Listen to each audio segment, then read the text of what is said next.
Selamat pagi Bapak Ibu dan saudara-saudaraku yang baik. Puji syukur dan terima kasih kepada Allah. Pagi yang baru kita masuki.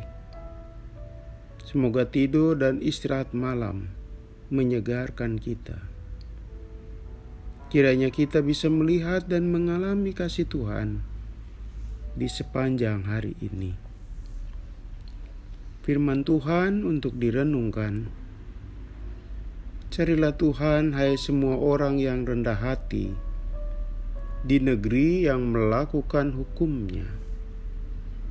Carilah keadilan, carilah kerendahan hati. Mungkin kamu akan terlindung pada hari kemurkaan Tuhan. Saudaraku, ada benda yang digolongkan benda keras. Ada pula benda yang dikategorikan benda lembek atau lembut. Material seperti besi, baja, batu tentu saja termasuk benda yang keras.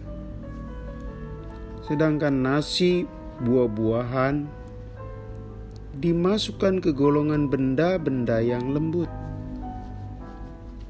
sesuai karakternya. Maka benda yang keras itu tidak gampang dibentuk. Jika seseorang akan membuat pisau dengan bahan dasar besi atau baja, pasti proses pembuatannya tidak mudah. Besi harus dibakar pada derajat kepanasan yang tinggi sampai memperlihatkan warna merah membara.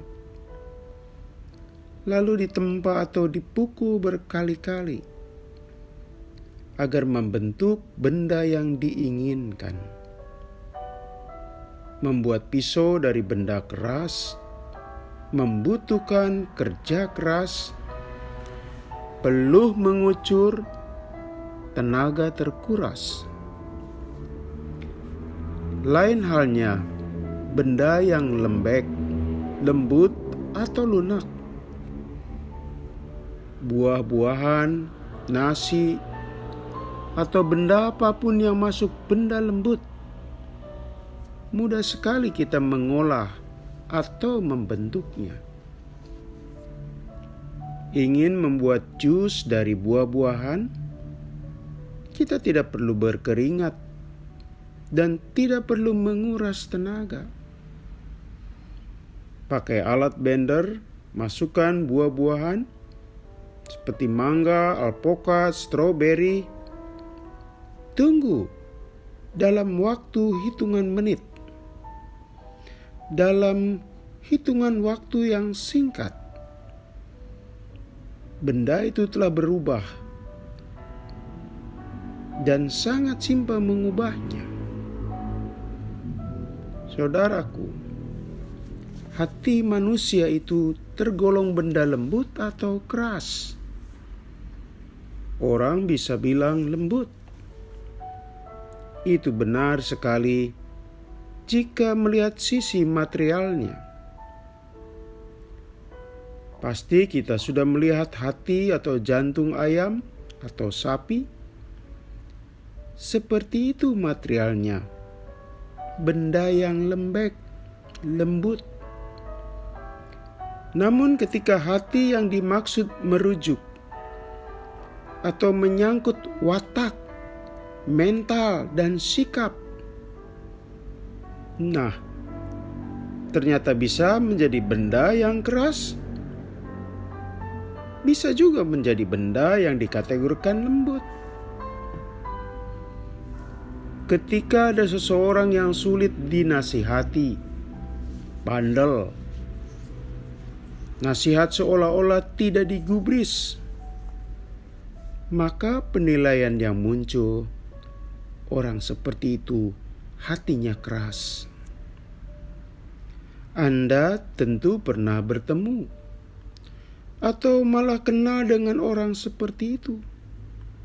Hatinya keras, sehingga sangat tertutup atas masukan positif dari orang lain.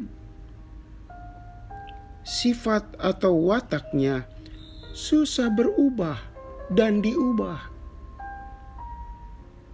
Lain halnya dengan orang yang jika bicara, maka pilihan katanya sangat terpilih. Ia tidak mau ucapannya menyinggung, apalagi melukai teman bicaranya.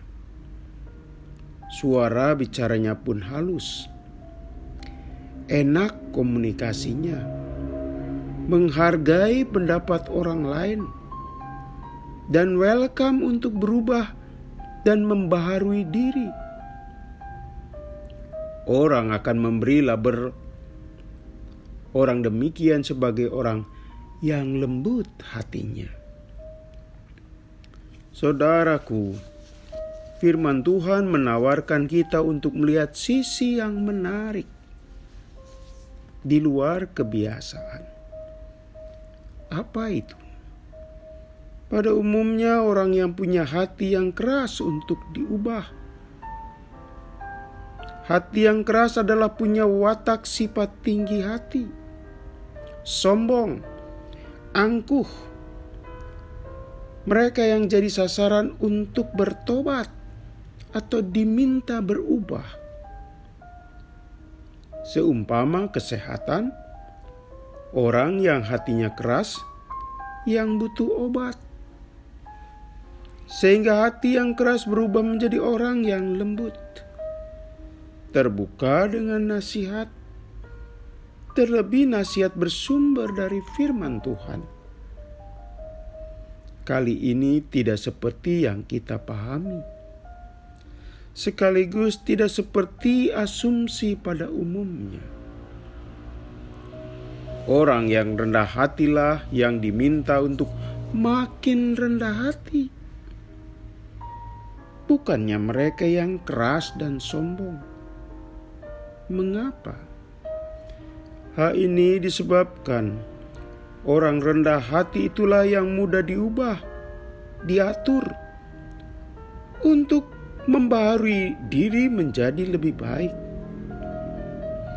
Orang rendah hatilah yang selalu punya rupa dalam dirinya untuk bersedia mendengar, terbuka, dan menerima nasihat. Ya, orang yang hatinya lembutlah yang mau berubah dan membaharui diri. Saudaraku, mengisi hari ini hendaknya kita tidak mengeraskan hati. Bagaimanapun, dengan kita mengambil posisi untuk menjadi orang yang rendah hati, kita bisa menjadi lebih kaya melihat kenyataan hidup, lebih welcome atas suara kebenaran Tuhan.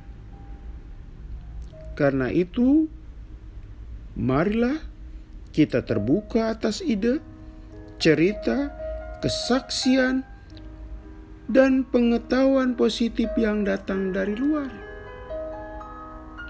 Dan yang datang dari luar itu akan menjadi wawasan hidup kita bertambah dan bertambah lagi.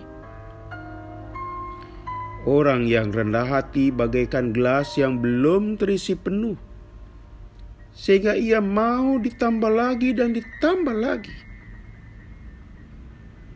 Dalam firman Tuhan, Allah mengajak orang yang rendah hati itulah untuk mencari kebenaran, mencari hukumnya, melakukan hukumnya, dan mencari keadilan. Dan akhirnya orang yang rendah hati terhindar dari kemurkaan Tuhan, saudara-saudara. Maka hari ini kita mengajak bersama-sama. Kita ingin menjadi orang yang lembut hatinya, supaya kita terbuka untuk membangun keadilan, terbuka untuk mencari hukum, mencari agar itu menjadi bagian kenyataan hidup kita, sekaligus mewujudannya untuk sesama. Mari kita berdoa. Tuhan, biarlah hari ini tuntunan-Mu membawa kami untuk menjadi orang yang rendah hati, supaya hidup kami bisa mempraktekkan keadilan. Hidup kami sesuai dengan hukum-Mu. Dalam nama Tuhan Yesus kami berdoa. Amin.